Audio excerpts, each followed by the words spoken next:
All right, brothers and sisters, let us see what we can do with this verse. Now, this is Christ speaking. The Spirit of the Lord is upon me, because he hath anointed me to preach the gospel to the poor now, the poor.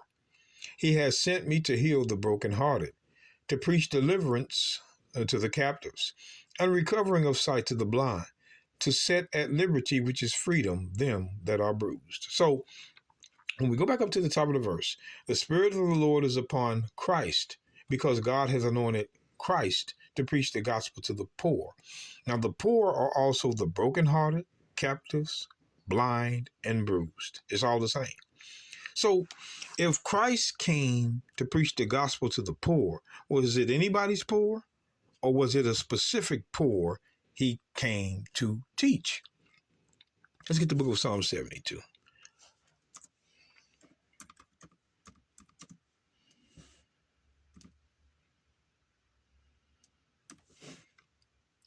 Psalm 72, verse 1. It says, Give the king thy judgments, O God, and thy righteousness unto the king's son. He shall judge thy people with righteousness. Thy people is Israel, and thy poor with judgment. Did y'all see this verse?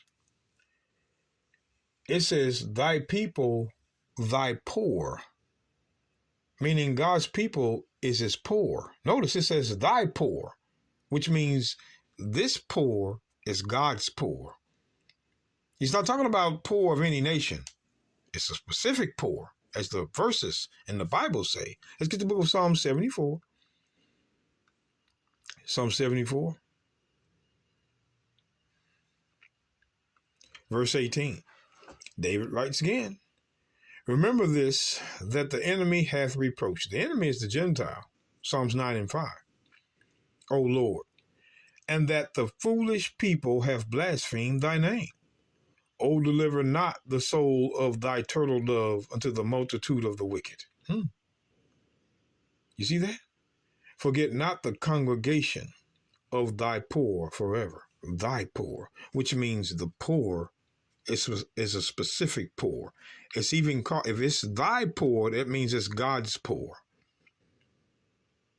So the congregation is God's poor. Well, who is God's congregation? First Chronicles, real quick, 28, just one verse. First Chronicles. Who is God? Who is the congregation of the Lord? I just want to read the top of this verse. First Chronicles 28 and 8. Now, therefore, in the sight of all Israel, the congregation of the Lord. So the congregation of the Lord is Israel. The congregation of the Lord is Israel. And in the audience of our God, keep and seek for all the commandments of the Lord your God, that ye may possess the good land and leave it for an inheritance for your children after you forever. So the congregation of God is Israel. You can see it right here. So let's back to Psalm 74. And then we'll move on. Psalm 74.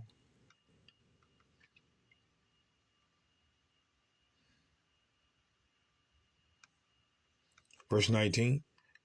O deliver not the soul of thy turtle dove unto the multitude of the wicked. Forget not the congregation. The congregation is Israel, of thy poor forever. So the poor of God is Israel. Let's get Isaiah 10.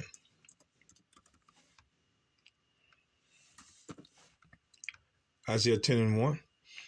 Woe unto them that decree unrighteous decrees, and that write grievous which they have prescribed, to turn aside the needy from judgment, and to take away the right from the poor of my people. My people.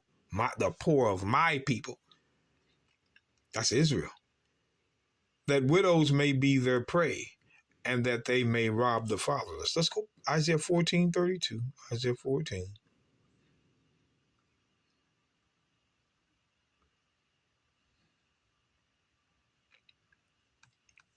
Let's read this real quick. What shall one then answer the messengers of the nation? Question mark. That the Lord hath founded Zion, and the poor of his people shall trust in it. There's a specific poor in the Bible. It's not talking about everybody's poor. God's poor is Israel.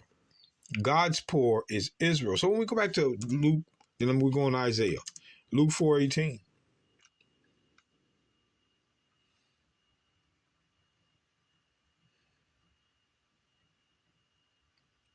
Luke 4:18.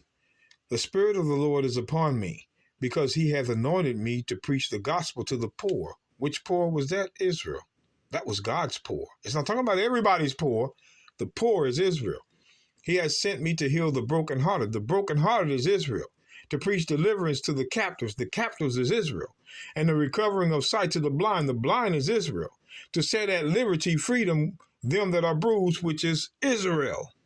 All of this applies to Israel because the poor is Israel. But I want to read the next. To preach the acceptable year of the Lord. Now, I want you to look at that. It says to preach the acceptable year of the Lord. How about that? The acceptable year. So I want to go back to Isaiah.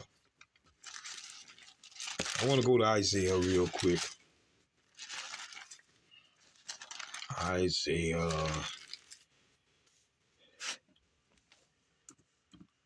I'm trying to cover this in this few minutes that I have. Isaiah 61.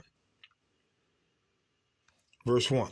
The Spirit of the Lord God is upon me. Now this is what Christ was quoting, but it was in him, fulfilled in him, because the Lord hath anointed me to preach good tidings to the meek, and he has sent him to bind up the brokenhearted, to proclaim liberty to the captives, and the opening of the prison to them that are bound. Now watch this. To proclaim the acceptable year of the Lord, and the day of vengeance of our God, to comfort all that mourn. This is the part Christ didn't say. See, when you go back to Luke 4:19,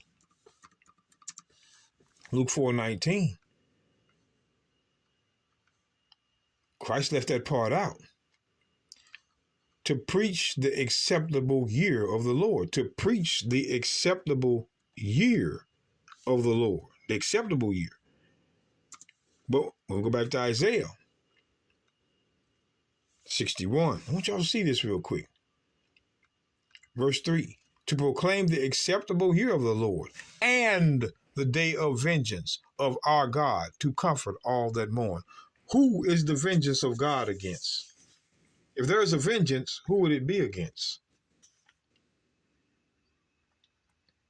The vengeance of our God. Let's get, because you want to know, who is this vengeance on? The book of Psalms 149.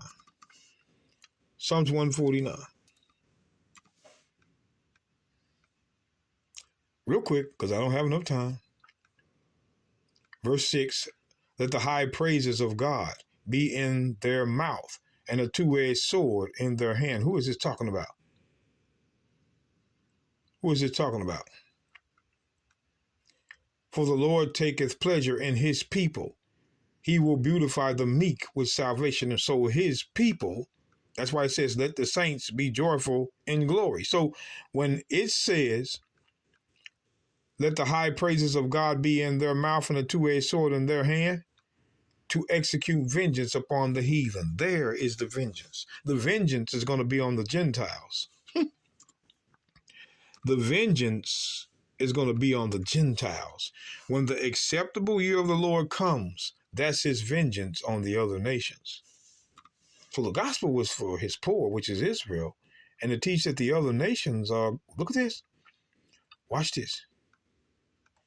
The book of Micah chapter 5, verse 15. This is Christ and what he's going to do in his return. These are prophecies.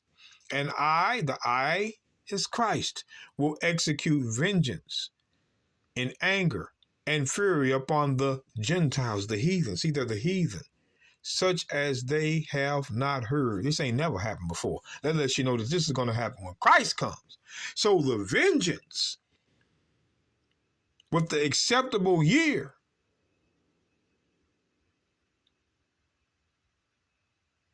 Gentiles are in trouble. Such as they have not heard mean the Gentiles are in trouble. And that's the gospel. The Gentiles are in trouble. That's the gospel. Israel's saved.